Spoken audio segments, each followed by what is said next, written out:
So, this first beast is a lion with eagle's wings. That would seem to suggest a strong and swift nation.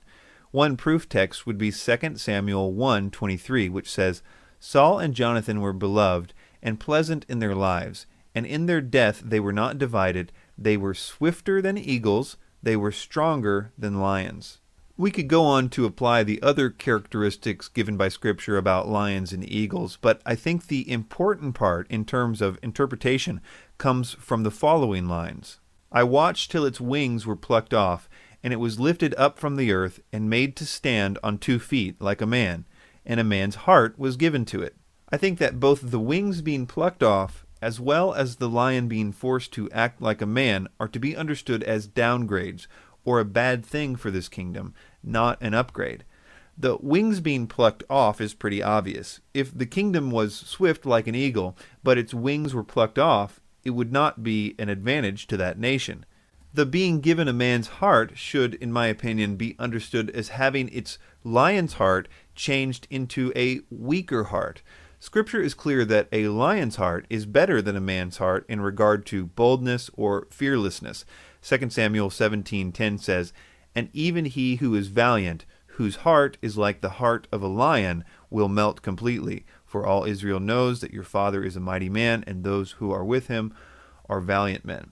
Also, Proverbs 28:1 says, The wicked flee when no one pursues, but the righteous are bold as a lion. So if I was looking for the fulfillment of this kingdom in the world, I would be looking for a kingdom who was strong and fast. But their fastness, their swiftness, was taken away from them somehow, and they were not as bold as they once were. Charles Cooper, in his paper on this subject, ties the Lion King here to the king of the south in Daniel chapter 11, which will attack the Antichrist in verse 40, but will pose no problem for the Antichrist, who will easily subdue him. It's not my goal in this study to provide the interpretation of which modern-day nations or coalition of nations are represented here. I'm not sure that we have seen the referent on the world scene yet, and more political maneuverings might be necessary before these verses can be applied to their modern-day geopolitical counterparts. I'm doing this study partly so that others will be able to make the connections when the time comes.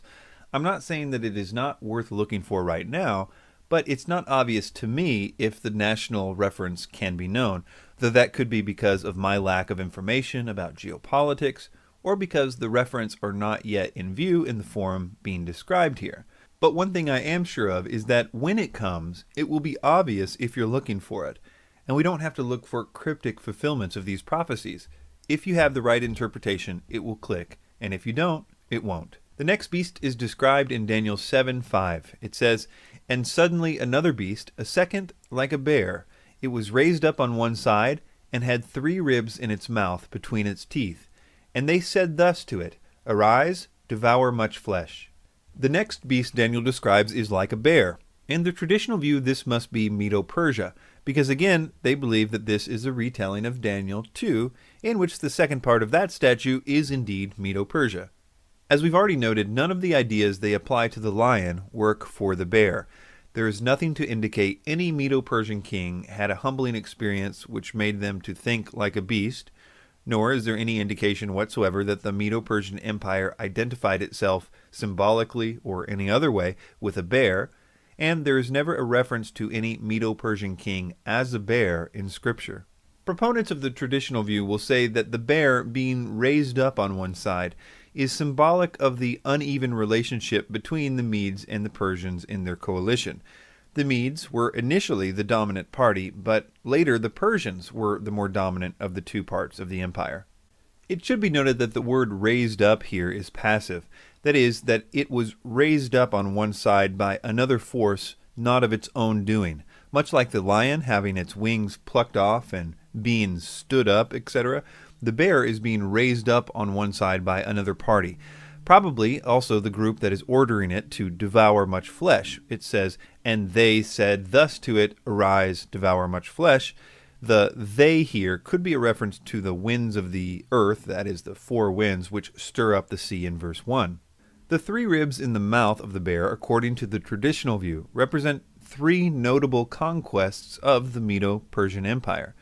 But because there are more than 3 notable conquests of the Medo-Persian Empire in history, there's a lot of argument among those holding to this view as to which 3 conquests should be considered the most important. I, of course, don't think this has anything to do with the Medo-Persian Empire, and so we should not concern ourselves with why this is not a perfect description of the Medo-Persian military conquests. That is, because it isn't. One interesting verse is found in Hosea 13, 7-8, in which God describes himself as all of the beasts in this chapter.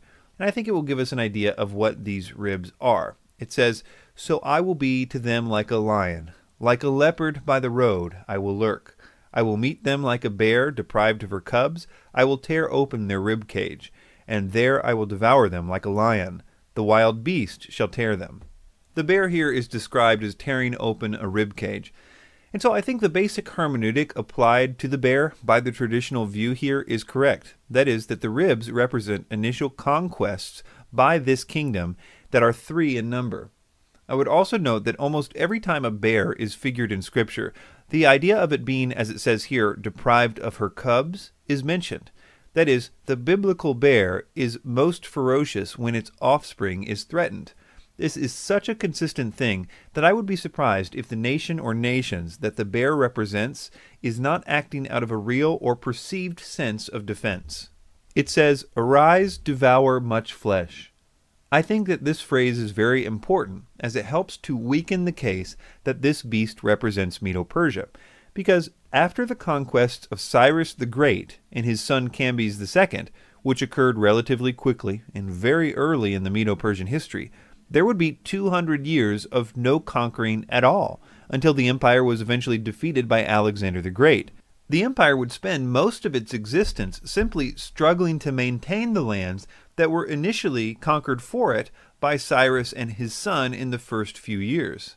So if this bear, already with its main conquests in its mouth, is supposed to be Medo-Persia, then it either chose not to go and devour any more flesh, as it was ordered to, or it is simply not talking about the Medo-Persian Empire. I hope you understand what I mean by that. If it already has the conquest of Cyrus and his son in its mouth, then its future can't be looked at as devouring more flesh because it simply didn't in history.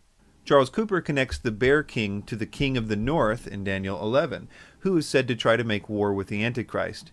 It says in Daniel 11:40b, "And the king of the north shall come against him like a whirlwind, with chariots, horsemen, and with many ships, and he," that is the Antichrist, "shall enter the countries, overwhelm them, and pass through." In the past, people have tried to make the king of the north in Daniel 11 be Russia. This was due more to Russia being the current geopolitical boogeyman at the time that Hal Lindsey wrote his books, than to any reason from the text. Dr. J. Paul Tanner, professor of Hebrew and Old Testament Studies at the Jordan Evangelical Theological Seminary, wrote a paper called "Daniel's King of the North, Do We Owe Russia an Apology?" He concludes, quote, "To be hermeneutically consistent, the King of the North ought to be interpreted in light of the meaning the phrase has had throughout the chapter." Tanner has a very logical argument, and I would highly recommend his paper to anyone. He ultimately concludes this way, quote, "I would like to submit that the King of the North is a confederation of northern Arab nations that will attack the Antichrist and his forces in this military conflict centered in the Middle East." So, like the lion, I'm not prepared to suggest to you the specific nations that are represented by the bear, but I think it's highly likely that to go looking for it in the current climate would be a fruitless endeavor, as I believe these coalitions will arise quickly and possibly as a result of factors that have not yet occurred or are only beginning to occur. That being said, I would not let that keep any of you from being watchmen in this regard. Moving on to the next verse and next beast, it says, "After this I looked, and there was another, like a leopard, which had on its back 4 wings of a bird. The beast also had 4 heads, and dominion was given to it." The leopard, with 4 bird wings and 4 heads, is the Greek Empire in the traditional view. Again, it has the same problem as the bear did, as Alexander the Great was not humbled by having his mind turned into a beast's mind, nor is the symbol of a leopard associated with the Greek Empire in any way, nor is Alexander the Great or Greece referred to as a leopard in the Bible. I would agree with the traditional proponents, however, that the 4 wings on the leopard's back probably represent a very fast-moving nation. One of the biggest problems with this view is the four heads of the beast. The traditional proponents say that the heads represent the four generals who Alexander the Great gave his empire to after he died. But even a casual student of history knows that the Greek Empire did nothing but diminish, and diminish greatly after Alexander the Great died. The traditional view then has Scripture attributing the fast and ferocious conquest of the Grecian Empire to the four generals. No mention of Alexander is present. This is problematic, to say the least. Even if you were to assume that Alexander was somehow involved, perhaps he was the torso, to give so much prominence to the generals is completely inconsistent with history and the way that Scripture uses the head kingdoms motif. Charles Cooper makes the case that the leopard is speaking of the king of the east, or the source of the news from the east that will trouble the Antichrist in Daniel 11:44, but who it appears the Antichrist will also subdue. It says, "But news from the east and the north shall trouble him, therefore he shall go out with great fury to destroy and annihilate many." So how does Scripture describe leopards? Well, they tear into pieces in Jeremiah 5:6, they're swift in Habakkuk 1:8, but I think the most prominent characteristic of leopards given by Scripture is that they lie in wait for their prey, like in Jeremiah 5:6 and Hosea 13:7. Leopards, like all cats, need to be very stealthy because although they're fast, they only have so much endurance with their running. So they need to watch and observe their prey in a very stealthy way and wait for the most appropriate time to strike. I think what we're looking for in the interpretation of this beast is an exceedingly fast coalition of four kings or kingdoms, or even four leaders of the same kingdom. And it may make an agreement with the king of the north. And because of the consistent use in Scripture, I think that this kingdom will have some quality which can be described as lying in wait or being patient before striking. The leopard is found only about 6 times in Scripture, and the only time it seems to apply to any nation or king is in Revelation 13 and here in Daniel 7. In Revelation 13, we see that all four beasts have been combined as they rise out of the sea for the final 3.5 years of the Antichrist's rule, suggesting again that we are to understand that these kingdoms in Daniel 7 are somehow being represented again all the way in Revelation 13. Moving on to the last beast. After this I saw in the night visions, and behold, a fourth beast, dreadful and terrible, exceedingly strong. It had huge iron teeth. It was devouring, breaking in pieces, and trampling the residue with its feet. It was different from all the beasts that were before it, and it had 10 horns. I was considering the horns, and there was another horn, a little one, coming up among them, before whom 3 of the first horns were plucked out by the roots. And there in this horn were eyes like the eyes of a man, and a mouth speaking pompous words. Here the traditional view has Rome in view. All of the reasons for this are very general and can be applied to any of the previous kingdoms. That is, things like strength, being fearful because of its might. I think that any and every world empire would be able to claim those characteristics. The idea that it was different from the previous kingdoms also could be applied to any kingdom on that list, depending on how you defined different. There are major differences in the fourth empire described here in Daniel 7 and the last empire described in the statue vision back in Daniel 2. For instance, in this verse, the strength of this empire is clearly the main focus. Not a hint of weakness is detected. Contrast that with the last empire of Daniel 2, in which the Bible spends verse after verse telling us that that kingdom is divided and weak. I would call that a very big difference. The one in Daniel 2 is divided and weak, and the one in Daniel 7 is described as invincible.